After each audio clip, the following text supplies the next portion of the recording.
Alors comme on l'a vu, hein, on est démuni d'une certaine manière pour l'instant pour dire si oui ou non une intégrale converge, sauf si on sait calculer explicitement des primitives de la fonction. Donc on va se donner une première famille de critères pour conclure à la convergence d'une intégrale. Et ce sont les équivalents pour les fonctions, pour les intégrales généralisées, des théorèmes de comparaison pour les séries. Donc c'est les théorèmes, ce que j'appelle donc les théorèmes de comparaison pour fonctions positives, et en fait, il faut entendre ici pour fonctions de signe constant. Et alors bien sûr, pour simplifier, je vais énoncer, donc ici on énonce donc les résultats pour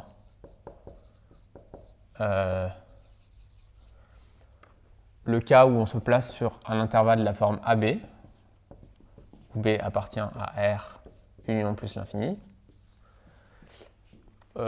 Et ici donc, on va le faire donc, pour des fonctions qui sont continues par morceaux sur cet intervalle. Bien sûr, si le problème se pose en A ou s'il y a plusieurs problèmes, les résultats s'énoncent de la même manière, mais j'en donnerai un exemple. Et on va se placer dans ce cadre avec f, avec des fonctions continues par morceaux sur cet intervalle, sur AB. Donc quand on va travailler avec des fonctions continues par morceaux sur AB, on sait que leur intégrale sur A, C, pour n'importe quel C entre A et B, est bien définie par définition de ce que c'est que la convergence d'une intégrale. Donc allons-y pour le théorème. Donc il y a plusieurs points dans ce théorème, de la même manière que il y en a plusieurs pour les théorèmes de comparaison pour les séries.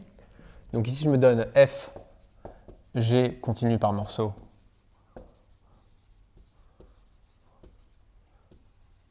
sur AB. Puisque j'ai pris un fermé en A, ça implique en particulier que je suis en train de supposer que A appartient à R ici. Donc f et g continu par morceau sur AB. Le premier théorème, c'est le suivant.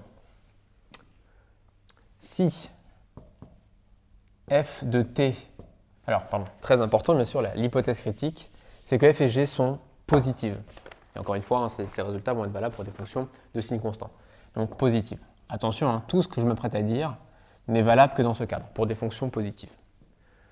Donc si, premier point, si 0 bien sûr, parce que la fonction est positive, alors positive aussi, il suffit que ce soit proche de B, en fait. Donc il faut que les fonctions soient de signe constant, proche du point qui reçoit la ici B, ça suffit.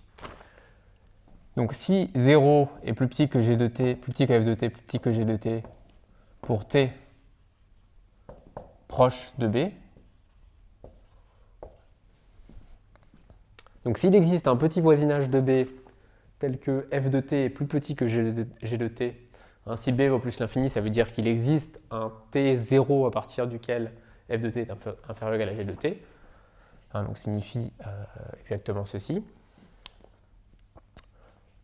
Alors, je vais peut-être l'écrire comme ça, donc signifie il existe t0 tel que pour tout t plus grand que t0, je vais écrire ça comme ça, pour tout t appartenant à t0b,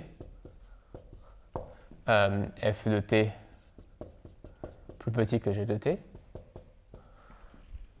Donc c'est exactement, j'écris en termes mathématiques ce que veut dire ce pour t proche de b, ça veut dire qu'il existe un intervalle autour de b tel que f est plus petite que g sur cet intervalle, ou ça va être la même chose si f de t est un petit taux, je vais l'écrire en dessous, ou si f de t égale petit taux de g de t. Alors, petit taux quand t tend vers b-, donc si b est un réel, c'est quand t tend vers b-, si b c'est plus l'infini, c'est donc quand t tend vers plus l'infini. Donc si on a ça ou si on a ça, alors, donc ça veut dire quoi? Ça veut dire que g est plus grosse que f proche de b. Ça aussi, ça veut dire ça. Ça veut dire que f de t sur g de t tend vers 0 quand t tend vers b-. Alors, sans trop de surprise, si l'intégrale de g converge, donc si déjà l'intégrale de g converge alors que g est plus grosse que f, on a envie de dire que l'intégrale de f converge. Et ça c'est vrai. Alors, l'intégrale de a à b de g converge implique l'intégrale de a à b de f converge. Et ça, bien sûr, c'est équivalent à la contraposée de ce résultat-là, qui sert aussi souvent. Ça équivaut à dire que l'intégrale de a à b de f diverge implique l'intégrale de a à b de g diverge, qui est le pendant contraposé de ce résultat-là. Et donc, il dit que si f est trop grosse, et donc elle est suffisamment grosse pour que cette intégrale diverge, que l'air sous la courbe de f soit infini, alors c'est que l'air sous la courbe de g est elle-même infinie, puisque g est plus grosse que f. Donc ça, c'est le premier résultat du théorème. Donc si on est capable de comparer f et g au sens de la majoration ou au sens de petit o, eh bien on a ce résultat. Le deuxième résultat, c'est que si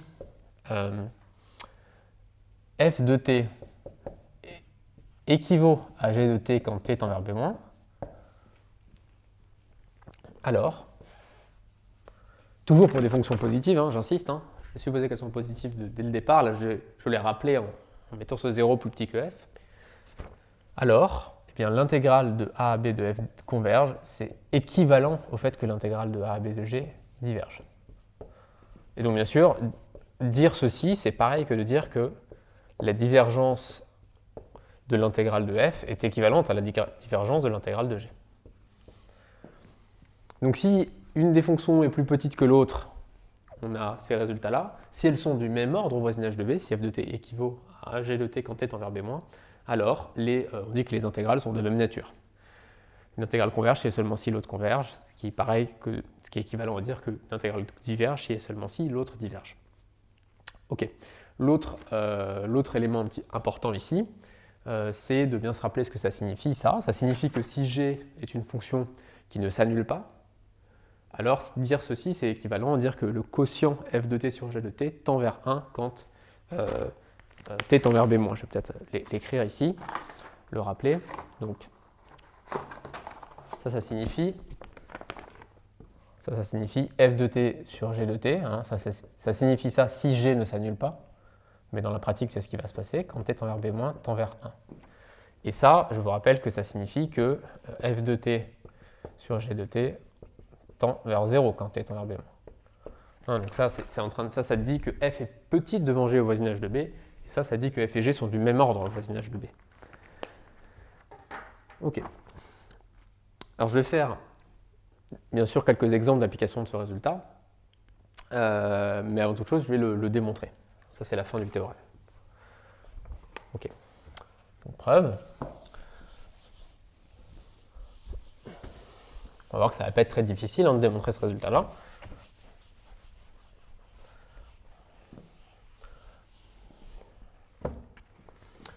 Donc, preuve. Le premier truc à démontrer, c'est la situation si f de t est plus petit que g de t sur un intervalle de la forme t0b. Je vais l'écrire comme ça, si f est inférieur égal à g sur t0b. Alors, je vais essayer de démontrer. On suppose que l'intégrale de a à b de g converge. Et on veut montrer, c'est ça le théorème, montrons que l'intégrale de a à b de f converge elle aussi. Donc, le premier point de ce théorème, c'est le cas de l'inégalité, et c'est ça qu'on doit montrer. Alors, bien sûr, la difficulté en général, c'est que pour montrer que quelque chose converge, il faudrait connaître a priori sa limite. J'ai aucune raison a priori de connaître ce vers quoi l'intégrale de a à c doit tendre quand c tend vers b-. Mais il faut avoir en tête cette image ici. Donc j'ai ici b-. J'aurais même mettre une petite fonction qui tend comme ça. Donc voilà, ça c'est ma fonction f. Et puis dessus, j'ai la fonction g.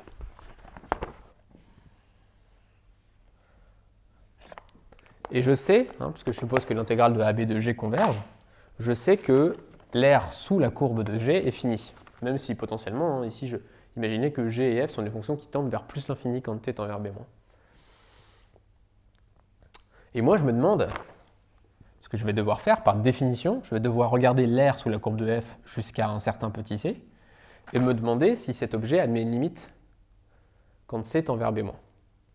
Mais ce qui se passe, c'est que quand j'augmente c, puisque f est positive, et c'est là que l'hypothèse de positivité est cruciale, bien sûr, l'aire augmente. Quand je décale c vers la droite, j'ai de plus en plus d'air. Donc ça veut dire que la fonction qui à c associe cette aire, donc la fonction qui à c associe l'intégrale de a à c de f, est une fonction croissante de c. Okay, je vais même peut-être appeler ça x, comme ça, ce sera un nom plus classique pour une fonction. Et une fonction croissante, je sais qu'elle va converger si, par chance, cette fonction est majorée. Et moi, je sais que cette fonction est majorée. Pourquoi? Parce que je sais que l'aire sous la courbe noire, jusqu'à x, elle est toujours plus petite que l'aire sous la courbe bleue, jusqu'à x, même jusqu'à b. Ok? Donc c'est ce qu'on s'apprête à écrire. C'est l'idée, la preuve. Et donc allons-y pour la mise en œuvre de cette idée. Alors, d'abord je vais écrire que je me donne soit c appartenant, soit c plus grand que t0. Et ce qu'on veut montrer, c'est que l'intégrale de a à c de f de t dt admet une limite. Hein, on veut montrer... Bon, j'ai dit que je l'appelle c, disons, c'est quand même la notation que j'ai utilisée le plus souvent, donc je l'appelle c. Je veux démontrer que l'intégrale de a à c de f de t dt admet une limite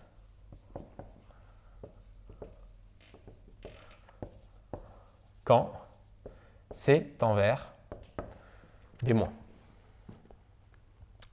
Alors là, la petite difficulté, c'est que je sais seulement que les fonctions que f est plus petite que g à partir de t0. Peut-être que ce n'est pas vrai pour tout t dans AB, mais peut-être c'est vrai seulement à partir d'un certain t0. Bon, c'est pas très grave, on va juste mettre de côté cette situation-là. Donc je vais écrire que l'intégrale de a à c de f de t dt, c'est égal à l'intégrale de a à t0 de f de t dt. Ça, je le mets de côté, mais c'est un brave nombre. Hein. Un brave nombre parce que f est continu par morceau, donc cet objet-là est bien défini.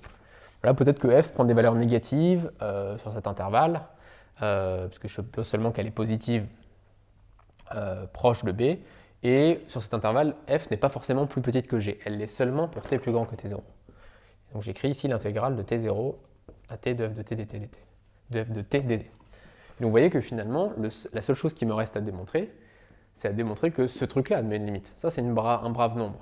Ça vaut quelque chose, peut-être 22, c'est un nombre. Donc pour montrer que cet objet-là admet une limite quand c tend vers b-, il faut que je montre que cet objet-là en admet une. Donc reste à voir que l'intégrale de t0 à c de f de t dt admet une limite quand c tend vers b-.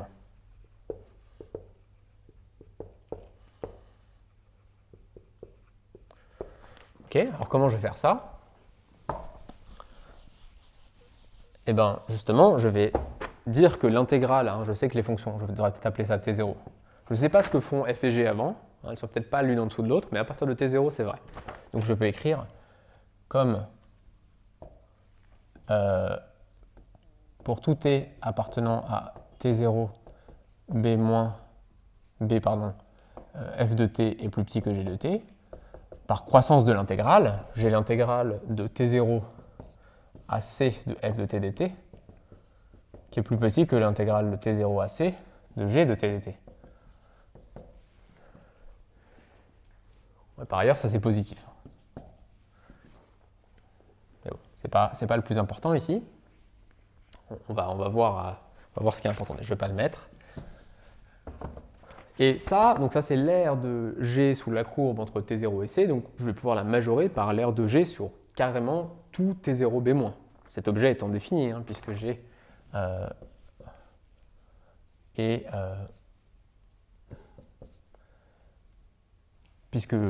puisque g, l'intégrale de g converge. Donc c'est plus petit que l'intégrale de g0 t0 à b de g de t dt, car bien sûr, j'utilise ici de manière cruciale le fait que g est positif. Dans cette dernière inégalité là, c'est car g est supérieur à 0. Ok. Et bon là j'ai presque fini. Pourquoi? Parce que je vais constater que je viens de majorer l'objet dont je cherche à démontrer qu'il admet une limite quand c tend vers b- par une constante. Ça, c'est une certaine constante, c'est un nombre. Donc, la fonction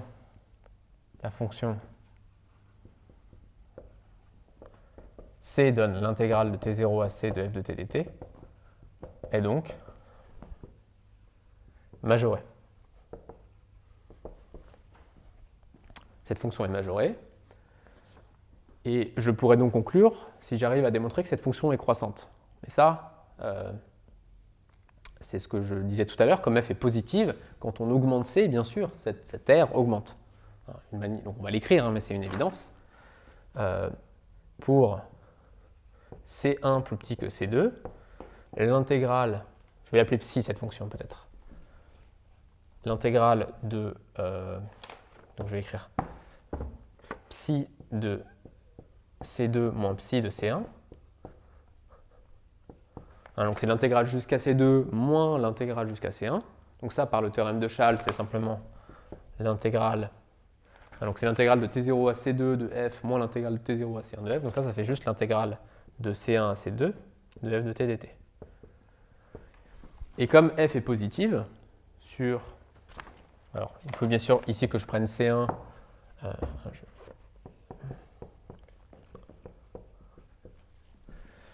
Qui sont C1 et C2 qui sont plus grands que T0. Et donc ça, c'est supérieur ou égal à 0. Car f est positive. Et donc je viens de démontrer que... Je viens de démontrer quoi? Je viens de démontrer que psi de C2 moins psi de C1 est positif, c'est-à-dire que psi de C2 est plus grand que psi de C1. Donc je viens de démontrer que psi est croissante. Donc psi est croissante sur T0 B-, B décidément, étant majorée, elle converge. Elle admet une limite, disons, en B-.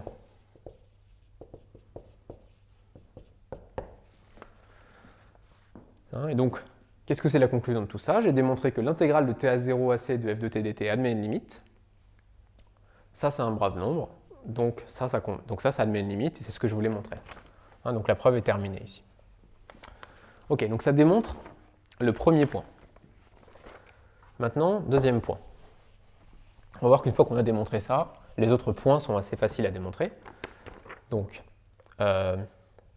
si f de t égale petit o de g de t quand t tend vers b-. Ça, si vous quantifiez ce que ça signifie que quand vous vous approchez de b-, f de t est plus petit que epsilon fois g de t.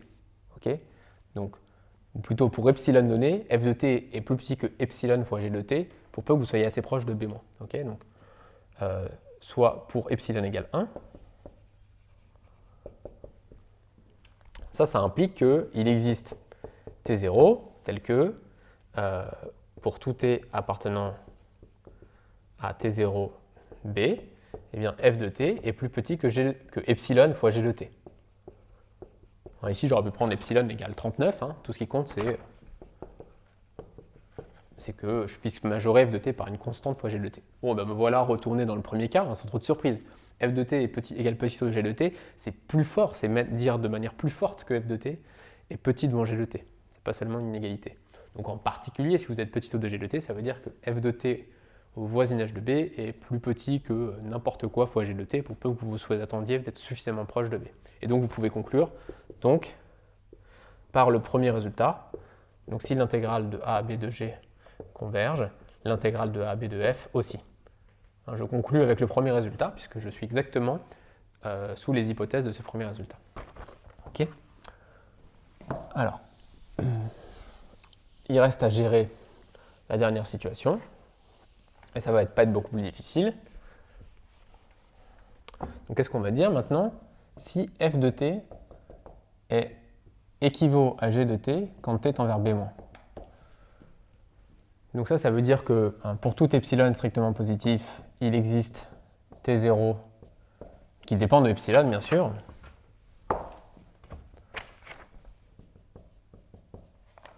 t0 supérieur ou égal à a, tel que, eh bien, vous pouvez encadrer. Alors, le résultat, c'est exactement f de t moins g de t est plus petit que moins epsilon g de t, et qui est plus grand que epsilon, moins epsilon g de t est plus petit que epsilon fois g de t. Hein, f moins g, hein, par définition, hein, f équivaut à g, c'est pareil que de dire que f moins g est un petit o de g, donc ça équivaut à ça. Bon, mais je vais refaire le coup de tout à l'heure, je vais simplement prendre epsilon égale 1 ou epsilon égale 39. Epsilon égale 1, ça fait des formules plus simples. Pour epsilon égale 1, il existe donc t0 supérieur ou égal à a, tel que, ça c'est bien sûr pour tout t plus grand que t0, tel que pour tout t plus grand que t0, eh bien j'ai f de t qui est plus petit que, je fais passer g de t de l'autre côté, j'ai donc 2g de t. Et là j'ai été un petit peu trop violent avec mon epsilon égale 1, il faut que je prenne epsilon égale 1,5 pour avoir quelque chose d'intéressant à gauche. Donc ici j'ai 1,5 de g de t plus g de t, ça fait donc 3,5 de g de t. Et puis à gauche, si vous faites passer g de t de l'autre côté, vous avez g de t moins 1,5 de g de t, ce qui fait donc 1,5 de g de t. Ok. Et donc, qu'est-ce que ça signifie ça? Ça signifie que si l'intégrale de g converge, si l'intégrale de a à b de g converge, dans ce cas-là, bien sûr, l'intégrale de AB de 3,5 de g converge. Hein. On a vu que multiplié par un scalaire ne change pas la convergence de l'intégrale. Donc, l'intégrale de AB de f converge.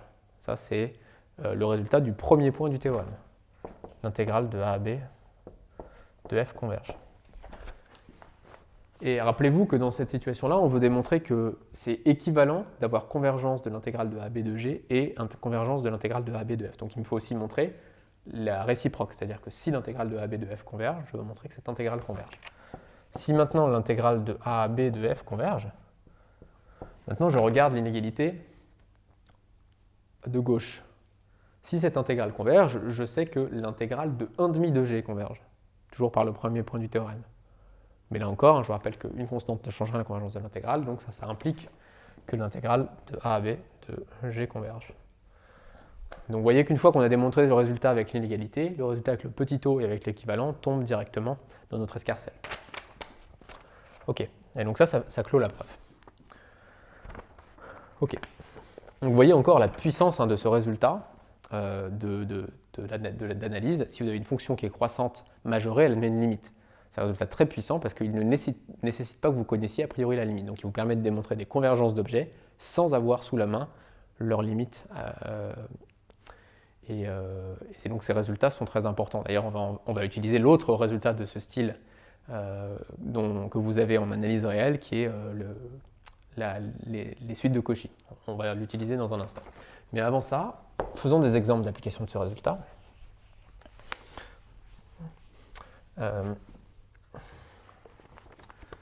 Donc exemple. Par exemple, la fonction qui a t exponentielle, qui a t associe exponentielle moins racine de t est intégrable sur R+. Comment on fait pour démontrer ça?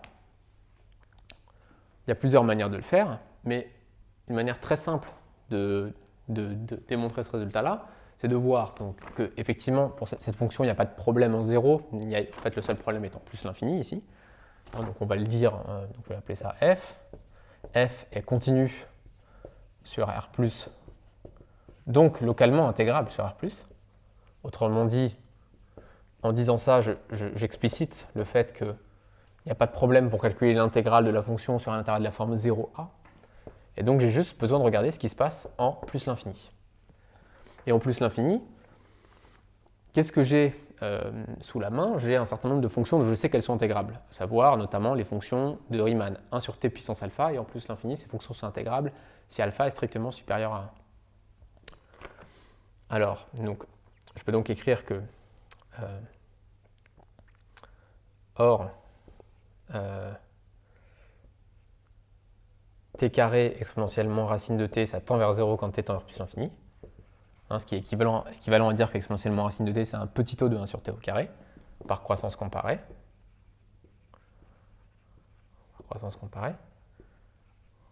Ce qui équivaut à au fait que exponentiellement racine de t est un petit taux de 1 sur t au carré quand t tend vers plus l'infini.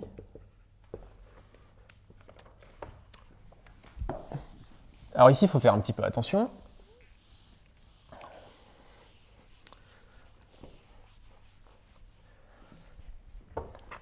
Parce que vous êtes en train de comparer deux fonctions continues par morceau intégrables que si vous vous placez sur 1 plus l'infini. Attention, la fonction qui a t associe 1 sur t au carré est intégrable, non pas sur R+, elle n'est pas intégrable. Sur R+, il y a un problème en 0 et elle est intégrable seulement sur epsilon plus l'infini pour n'importe quel epsilon. Donc ici, par exemple, on va prendre epsilon égale 1. Donc ici, l'intégrale de 1 plus l'infini de 1 sur t au carré dt converge. Donc, l'intégrale de 1 plus l'infini de exponentiellement racine de t dt converge. Okay, donc là, le théorème de comparaison, il vous donne seulement la convergence de cette intégrale sur un intervalle de la forme a plus l'infini avec a strictement positif. Parce que cette fonction est intégrable seulement sur cet intervalle de cette forme. Mais qu'à cela le tienne, puisque cette fonction, on a affirmé dès le début, on a constaté qu'elle était continue sur R+, pas juste sur R+ étoile, sur R+, il n'y a pas de problème en 0. L'intégrale de 0 à 1 aussi est définie, donc c'est direct. Donc, l'intégrale de 0 à plus l'infini d'exponentiellement racine de t dt converge.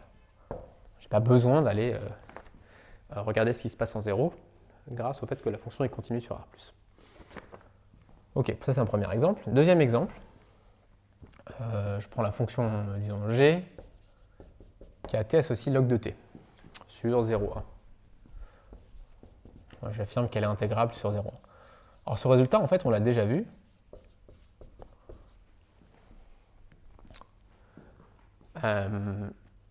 On l'a déjà vu justement par calcul de primitive. Mais bon, il faut savoir que log de t admet la primitive t log de t moins t, puis faire un petit calcul. Ici, on va faire ça sans calcul, on va juste utiliser encore de la croissance comparée.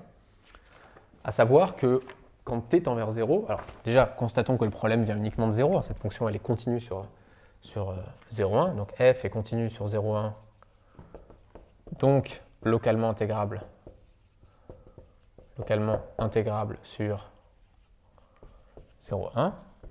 Et puis, on va faire un coup de croissance comparée. Alors, on sait que n'importe quelle puissance de t fois log de t tend vers 0 quand t tend vers 0. Alors, faire ça avec, par exemple, t à la puissance 1, c'est-à-dire que t log de t, je vais l'écrire, t log de t tend vers 0 quand t tend vers 0. Ça ne m'intéresse pas spécialement parce que ça, c'est équivalent à dire que log de t est un petit taux de 1 sur t, mais l'intégrale de 1 sur t diverge en 0. Donc je ne peux rien conclure à partir de ça. Ça devient intéressant que quand je prends une puissance de t ici qui est strictement inférieure à 1 pour utiliser la convergence de l'intégrale de 0 à 1 de 1 sur t puissance alpha pour alpha strictement inférieur à 1. Donc ici, je vais plutôt prendre racine de t par exemple, ou t puissance 1 tiers. Donc racine de t log de t tend vers 0, ce qui équivaut, ça c'est pareil que de dire que log de t est un petit taux de 1 sur racine de t quand t tend vers plus l'infini. Donc, l'intégrale, et par ailleurs, comme l'intégrale de 0 à 1 de 1 sur racine de t dt converge, bien sûr ici, très important, je vais le préciser, mais on a affaire à des fonctions positives. Donc tout va bien, on est dans le cadre d'application du théorème de comparaison. Comme cette intégrale converge, l'intégrale de 0 à 1 de log de t dt converge. Donc par un argument alternatif, on a la convergence de l'intégrale. L'argument est, je trouve, plus rapide que celui avec primitive. Le défaut qu'il a, c'est que celui avec primitive nous permet de calculer cette intégrale explicitement, alors que là, on sait seulement que l'intégrale converge. Donc encore une fois, il faut avoir en tête qu'en général, c'est plutôt exceptionnel d'être capable de calculer les intégrales. Ça l'est un peu moins que pour les séries, mais ça l'est tout de même. Ok, donc voilà. Ça, ce sont des théorèmes très puissants qui permettent de dire plein de choses sur des intégrales qu'on n'a aucune chance de calculer explicitement, parce qu'on ne sait pas calculer les primitives. Mais bien sûr, on reste un petit peu sur notre fin. Pourquoi ? Parce que on ne sait pas faire pour des fonctions qui ne sont pas de signe quelconque, de signe constant, pardon. Donc des fonctions positives ou négatives suffisamment proches du point qui pose problème. Et donc on va en venir au fait que la convergence absolue de l'intégrale, on dit, entraîne la convergence de l'intégrale. Donc le même résultat là aussi que pour les séries et qui va nous permettre de nous ramener à des fonctions positives. Donc c'est lui aussi un résultat très important.